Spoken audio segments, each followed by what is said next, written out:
the way I suggest you think about your LinkedIn presence, think of it as a website. And that website needs to convert your ideal reader into reaching out. Once you think about the objective of your profile, of your presence, then you should find it easy enough to build it in that way. Welcome to the My Future Business Show, where we get you in front of your best audience and keep you there. Not only are we interviewing the biggest names in business to help you become even more successful, we're inviting you to book your spot on the show to help you grow your business. So at the end of the call, make sure you fill in the interview application form at myfuturebusiness.com/interviews. Hello, and welcome back to the My Future Business Show. My name's Nuske. I'm so glad to be back with you again today. It is a privilege and an honor to be your host and to bring you some incredible talent. And today is no different because I'm on the line today with the wonderful Daniel Alfon. Welcome to the show, Daniel. Thank you very much. Thanks for having me, Rick. No, not a problem at all. Now, look, just for context, Daniel is a LinkedIn specialist, and we're going to be talking about how to leverage LinkedIn as a new entrepreneur, and we're going to be covering the do's and don'ts of the platform and how to generate leads, connect with your target audience, and much, much more throughout the call. But before we do any of that, Daniel, it's customary for us to spend a bit of time learning about you. Now, where are you calling in from today? I'm calling from Gan Yavne, south of Tel Aviv, Israel. Oh, beautiful. And that's the beachfront down there, isn't it? It's not far from the beach. Wonderful. And what do you love about that area that you're living in? It's a small community. Israel is the size of New Jersey, so we can drive for an hour and get to the end of the country in most cases. It's warm, almost as nice as Adelaide, Southern Australia. Fantastic. So where did you grow up? In the same location? No, I grew up in France, and I moved to Israel. I returned to France, and now I'm back to stay. We moved to Gan Yavne 20 years ago when my wife was pregnant, and our 3 kids were raised here. Fantastic. So do you have much time with your family, or what do you do in your pastime? Thanks to COVID, I have some more. Yeah, don't we all? This commuting, was almost canceled. Every training moved to be either on Zoom or Teams. So that's a real gift of 2 hours a day of less commuting and being able to do things and to listen and to learn and to read and to listen to music. Yeah. And I'm very grateful for that, and for family as well. And you do some lecturing online too, don't you? Yes, that's what I do for a living. Yes. Yes, fantastic. Well, look, in terms of music, you touched on music. What type of music do you enjoy? It's a bit eclectic, Nick. It would be anything from 60s classic rock, soul, Sam Cooke type, Dylan, classical music, Baroque music, all sorts of instrumental music that I can also work and enjoy listening to. Yeah, so it's pretty eclectic. Yep. Now, it's one thing to be an artist as a musician, but recently I'm hearing the likes of the major corporations buying out all of the artists' releases for like $250-300 million. That's incredible, isn't it? Yeah, we're in the wrong business. Yeah, absolutely. Now, in terms of food, are you a cook? I didn't know even how to make coffee maybe 2 years ago, but COVID again enabled me to step into the kitchen in baby steps. I'm not a cook yet, but I managed to do something that's eatable. So it's a progress. It's a progress, absolutely. Thank you for sharing, because I love to dig a little bit deeper and learn a bit about the people behind the business, because we all know that business fundamentally doesn't change. We know that COVID's had some impacts, but learning about these sorts of things is always really nice. So do you have any hobbies? Do you do any sports? What about that side of your life? Play tennis a bit, walk, and I think listening to music and reading are probably the hobbies I enjoy most. Yeah, that's wonderful. Now, I'm wondering, Daniel, how was it, I guess, leading up to what you're doing now? What sort of profession were you in? What were you doing? I moved from training to competitive intelligence and marketing. Mm-hmm. And I discovered LinkedIn. I signed up to LinkedIn early in 2004. And at one point, I simply saw that LinkedIn enabled me to shorten my sales cycle. I was looking for American distributors, and LinkedIn enabled me to find the right person because I knew their name. And then at one point, I was looking for a playbook about LinkedIn, but there was no playbook I could find. And that led me to dive deeper into it and write a book about it and publish content about it. And the platform itself has grown by leaps and bounds, and it's very rich now. Yeah, it's funny because you're one of the very few profiles that I've seen where I click your image and it shows a video. That was a really nice touch. Thank you very much. Most of the things you can do on LinkedIn are free. You just need some. It requires a bit of time to play with and do it. And I could think of many ways entrepreneurs could leverage that, because it still amazes people to see, it has to be a short video. It's muted the first time, Yep. but you can still make a very strong impression with your pitch in 5 or 10 seconds, and that's something that's easily done. Yeah, I noticed absolutely, and I thought that's really, really good introduction to you as a person, as a professional who's obviously that's your whole life is LinkedIn. So it makes good sense that you know all of the ins and outs. But I'm wondering, I feel just intuitively that LinkedIn is an underutilized resource. What do you think of that? I couldn't agree more. On the one hand, it has close to 1 billion users, and every second 2 people sign up. And on the other hand, most LinkedIn users only go to LinkedIn occasionally when they need either to look someone up, or when they're looking for clients, or when they're looking for a new job. And below the hood, if you look at the LinkedIn engine, it has lots and lots of powerful content, amazing possibilities that only require a system and time. In time. I wonder, not many people, I wouldn't think, that at least I know, would ever associate it with connection and in getting leads. How does that come about? What's the process behind that?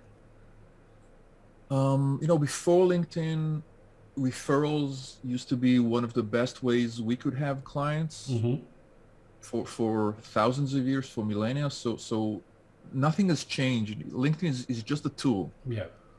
And as much as it's powerful, the essence of LinkedIn is enabling you, Rick, as an individual, to connect or to network with other individuals, other people. And instead of, if you're an entrepreneur, then the way I suggest you think about your LinkedIn presence is not as a job seeker. It doesn't have to look like a CV. I was chief of marketing there, and then I moved here. But just think of it as a website.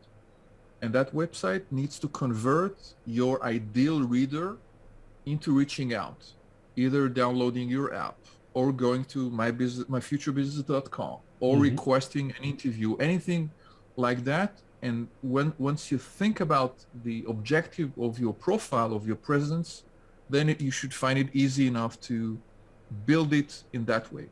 There seems to be some like higher tiers, like your premium account options there. For example, when I connected with you, I was still able to send you that initial message. Do you see any validity in small businesses and medium-sized businesses actually going up to that next level and opening up the premium features? It's a good question. I wouldn't advise starting by using the premium LinkedIn features, because if you got it, you would not appreciate what you get. Yeah. And truth to be told, the free product is so overwhelming that many users have not discovered more than 5 or 10% of out of the possibilities that a free account offers. Maybe down the road, once you actually experience the limitations of the free account, then it would make sense to consider paying. But until you get to that point, it doesn't make sense to to move for a premium account, in my opinion. Okay, so what about business building? Is it just as good for personal relationship building from a professional standpoint as it is, B2B? It's as good as you'd like it to be Mm-hmm. if you have a system.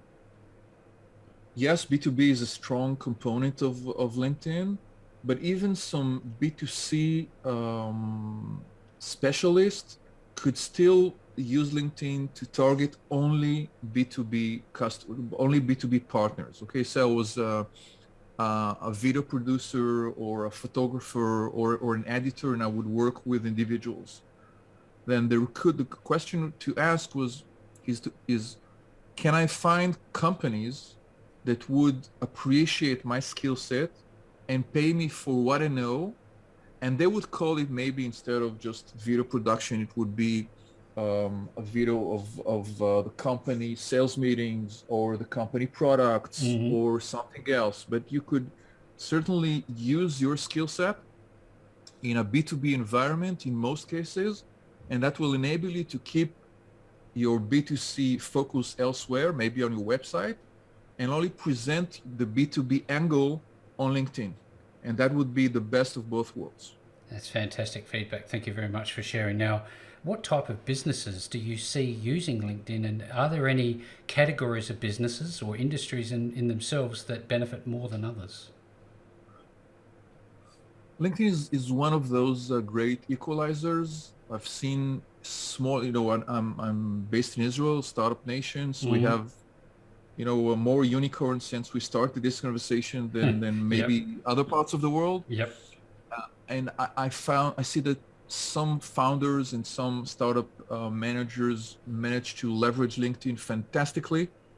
And you see, much larger companies that have hundreds and even thousands of employees with no LinkedIn presence and all sorts of mistakes. It just requires an understanding and a decision to use LinkedIn.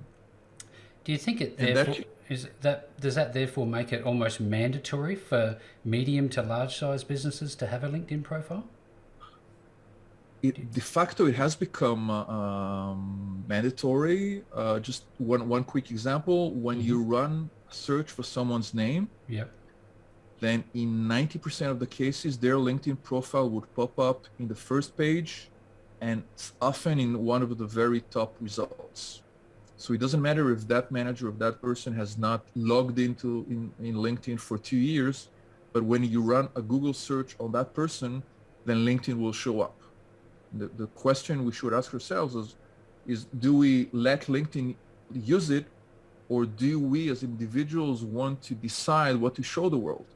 Yeah. And of course, the second choice is much better. You call the shots. Yeah, absolutely. Now, I wonder, what do you personally love about LinkedIn? What is your number one thing that really stands out for you as being a great feature? Along There's the probably many years, of them. yeah, there are many. I still think that long form content and articles are, when written well, are interesting on LinkedIn, and that enable us to discover new content. Maybe a quick example of a feature: you can follow anyone on LinkedIn without being connected to that person. Yeah. So whenever you visit someone, it also it boils down to your connection strategy. Maybe we'll touch on that later. But if you see someone who's producing content and you want to subscribe to that sort of content or get notified when that person shares something publicly, then it takes one click and you don't have to ask for permission. And that means your feed will become more relevant. Yeah. And if you'd like to learn more about some technology or some business or some segment, then within a few minutes you will find interesting people, amazing thought leaders, and you will be able to follow their LinkedIn profiles, and maybe also down the road engage. Yeah, and this is where somebody like yourself, Daniel, would come in, because business owners are super busy already. So to have to learn all of this stuff, it's taken you many years, I'm sure, to get to the point that you have. Now, I wonder if should all roads lead back to LinkedIn, or should you have your own website? Do you think it's that you could get away with having one and not the other, or both? I think it's important to have a presence that's yours, and in that sense, a website is essential. And even LinkedIn should point to your website. Right. However, if it takes you too much time to build your own website, then in the meantime, you can treat LinkedIn as one of your websites. Yeah. And until your website, is up and running, you can always consider LinkedIn to be another website you own. But in the long term, it's best to have your own website, your own mailing list, your own thing, because LinkedIn could, it will not disappear overnight, but you don't own everything on it. And if you want to be on the safe side, you must have a website that's yours. So I think about strategic uses of LinkedIn, and I think to myself, well, I could do market research on here. I could, so I could work out my target demographic before I start to produce a product or whatever it might be before I enter a market. What are some of the other strategic connection uses that you can think about? The market research you mentioned, Rick, is excellent, and maybe we can think about the next logical step. Say you wanted to help podcasters launch their website and monetize their website. Then after researching LinkedIn and finding lots and lots of podcasters or people who could launch their podcast, one thing you could do is to look for specific podcasting groups on LinkedIn. And that enables you to find groups with hundreds and thousands and tens of thousands of podcasters. And you could help those people by sharing non-salesy educational content in that group. The value and first. Why is that important? Because even if you have, 20,000 connections, then there will still be a lot of other people you will never be connected to, and those people could become clients. So group is one way to focus and niche down on your target industry without being limited by your own connections. That's fantastic feedback. We touched on, I guess, the do's and the don'ts on the platform. They all have rules, and oftentimes, Daniel, they have pages and pages of policy, and it's very difficult to get through. So I'm wondering if you can shed some light on the do's and the don'ts, some of the main ones. I think the first one I think it needs to be mentioned is that LinkedIn doesn't allow you as a user to use automation. Right. Let's just try to understand what that means. There are many tools out there that tell you we can auto-connect with 2,000 people for you. We can visit 500 profiles a day, and we will make sure that they get a sequence of here's my connection request, here's an article, and let's jump to a Zoom call or something like that. And by signing up to LinkedIn, one of the terms and conditions that everyone has accepted when signing up was not to use automation on LinkedIn. And the fact is that LinkedIn actually not only bans automation, but at one point, LinkedIn will also restrict your own account if you use such an automation. And that means it's not only will you not be able to use the tool, but you might lose your network, access to your contacts, and your LinkedIn profile altogether. So it's a very risky area. I think it's best to think about LinkedIn as a professional, conservative, slow, and safe environment. And as a guideline, it should cover pretty much everything we need. We don't even in terms of interest, LinkedIn is not a place where you would share lots of content that is personal versus professional. Right. So when a new user is going through the onboarding process, I'm wondering if we can maybe elaborate a little bit and share with them some of the things they should do when onboarding? What are, like, for example, they've got a few connections, they know a few people. Do they reach out? Do they send them a hello message? What's the process that you would recommend? Good. So let me ask a slightly different question, and that relates to the profile versus connections. Okay, Right. what many people do is connect with hundreds of people or thousands of people, and then remember that their profile isn't converting their ideal client. So before reaching out to anyone, my very first tip when onboarding or starting on LinkedIn would be to actually make sure that your own profile converts. And that could take 30 minutes, 45 minutes, just showing the best content, taking you were mentioning websites, taking the best content from your website and showing it on LinkedIn is the first step to do. Otherwise, what you're doing is it's as if I was to run a campaign for Rick Nuske, and the first Google result would be a page under construction. Yeah, right. It doesn't make sense. No. So first build your presence there, and then expand your network and send connection and have a connection strategy. Are you aiming at quantity or quality? Yeah, you almost rely on the omnipresence of time passing by, don't you? You just take it slow and one step at a time. I noticed, Daniel, that it seemed to me at least that you had two different types of profile pages. Is there a difference? Is there a main profile? Very much like the Facebook experience where you can have your own main profile and then pages. Is it like that, or? It's similar to that in the sense that as an individual, you would have your profile, that's the term. But as a business, you would also have a page. In other words, my future business could have a LinkedIn page. And a LinkedIn page would be the page where companies would list their employees. Another counterintuitive thing to remember is that for most SMBs and most entrepreneurs, the page is not that important on LinkedIn. The profile is much more important because most LinkedIn users do not follow pages.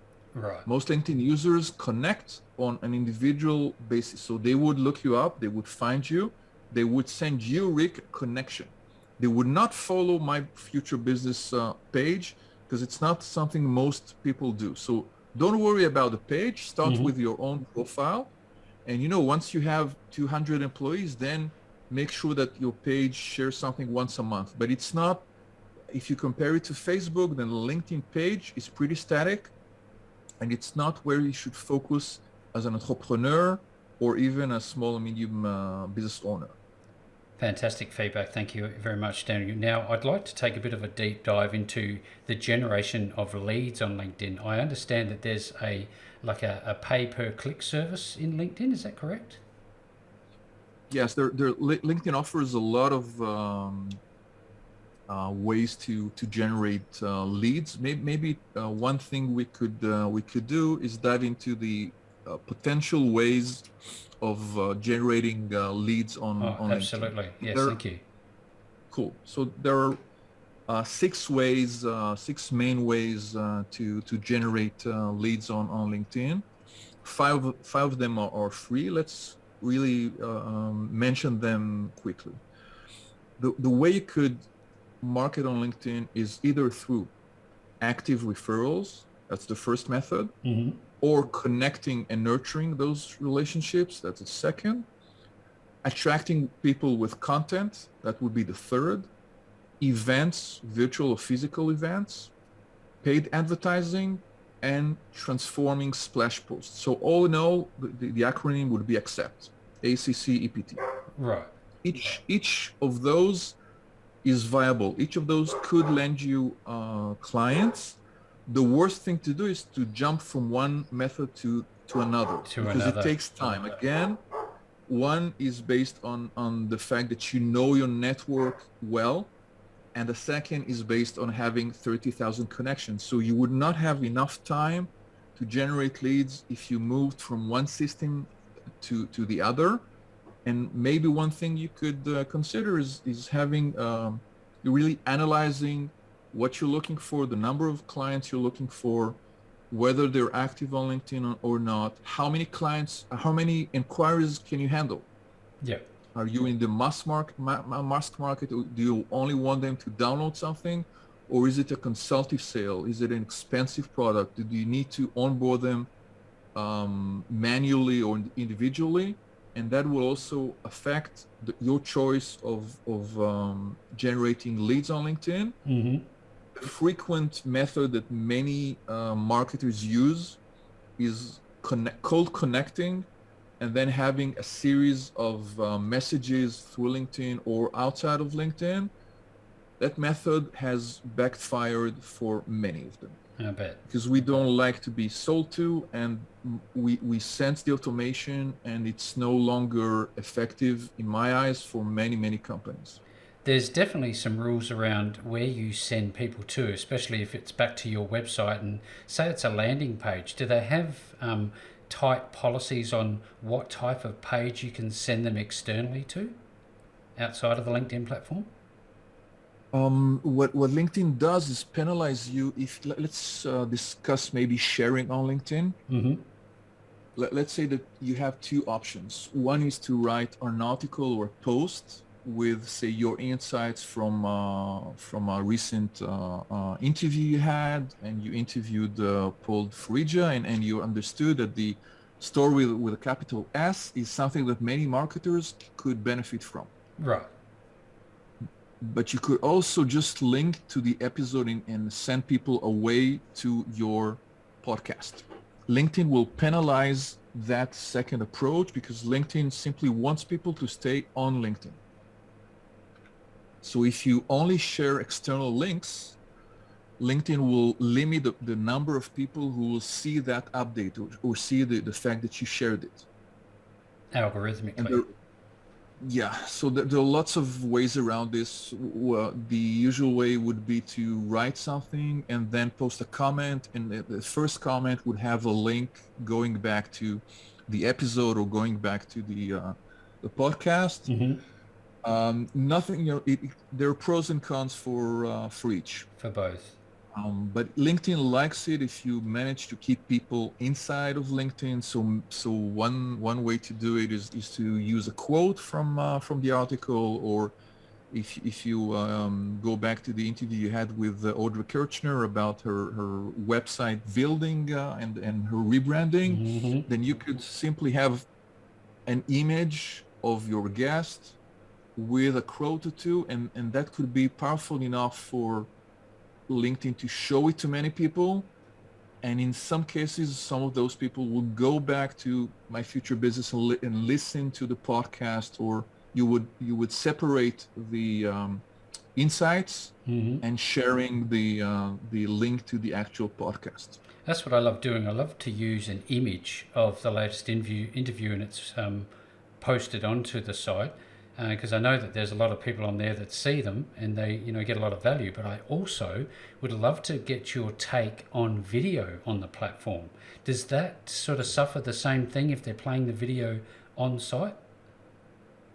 Video is pretty big on LinkedIn in social in general. LinkedIn also enables you to run LinkedIn Live events, and lots of native video is played on LinkedIn.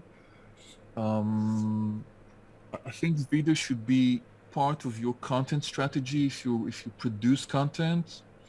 And what works best, in my opinion, on LinkedIn in the long term are educational videos and educational content. Yeah.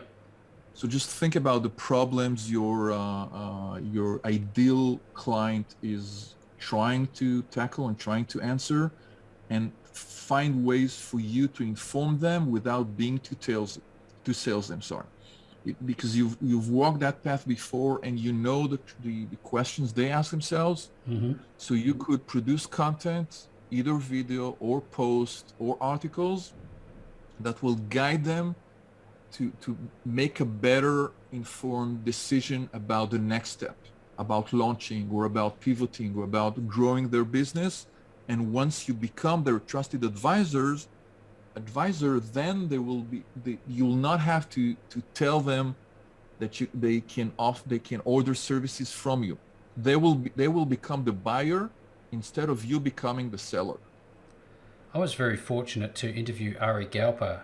He's very big on this sort of trusted advisor stuff, and this is what this seems to be: is the adding value, building genuine relationships, becoming someone that people go to for answers. Now, how long have you been doing this? How long have you been on the LinkedIn platform doing what you do? I signed up. It was 17 years ago, so it was February 2004. Wow, time flies, doesn't it? Yeah, we all had hair back then. Yeah. Uh, but and then I published my book in 2014, I was going to ask and you I about think that. my first training, it initially was helping friends, maybe 2007, 2008, and then what happened is that those friends, became entrepreneurs themselves, and they brought me to train their sales team. So it's over 13 years maybe. Wow, it's a snowball, isn't it? Now, let's go back to your book, How to Build a LinkedIn Profile for Business Success. How long did this take?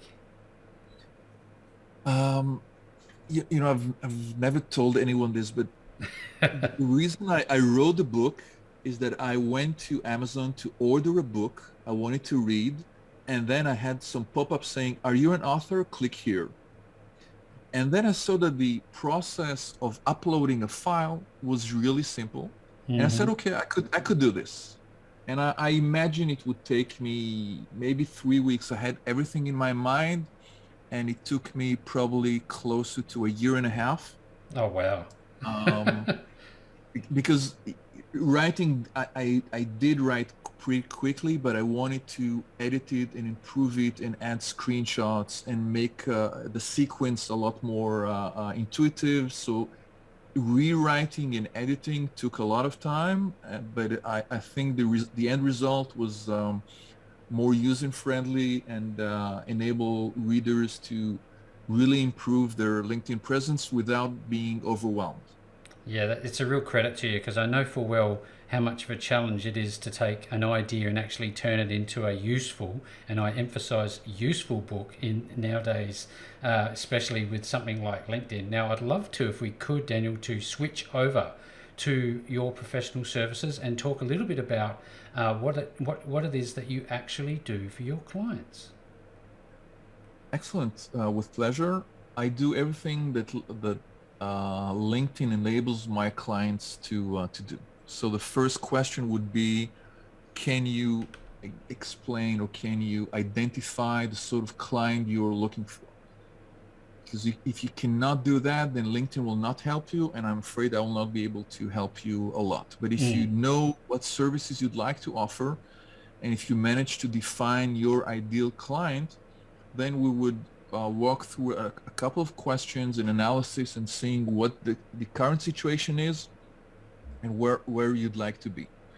In many cases, it starts with training either to the sales manager or a PA or someone else in the company. And by that time, we see the content that the company has produced or is about to produce and the right methodology for that. For some managers, it would be through content. For others, it would be through referrals. Yet others will use the connect and nurture or other systems. And it's a journey. I think the clients I work with gain clients and revenues, but they also gain insights about, I'm probably one of the few people ask them specific questions about their target audience. Right. In some cases, it's something they've done for years, and they find themselves, stuttering and thinking about ways to define their ideal clients. Or what sort of keywords would we use? What sort of position would that person have? And I also have 90% of my clients come through referrals, and that would sound like I got your phone number or your email from someone who attended a lecture like 3 years ago, and now I'm able to do my own thing, and I wanted to ask for your help. It's an interesting journey, Oh, yeah. and once you understand how LinkedIn works, the more you invest your time in it, the better the results you'll see are going to be more impressive. Absolutely. This is wonderful feedback. I'm loving this journey that you're taking us on because, as I mentioned to you before, we have not had many LinkedIn specialists, and you are up there with the best of them. So, thank you very much for sharing. Now, more importantly, is there an application process? And if there is one, where are people going to find you outside of LinkedIn? Do you have your own website where they need to go? Yes, I eat my own dog food, and Daniel Alfon is my website, and that's the first, the best place to start.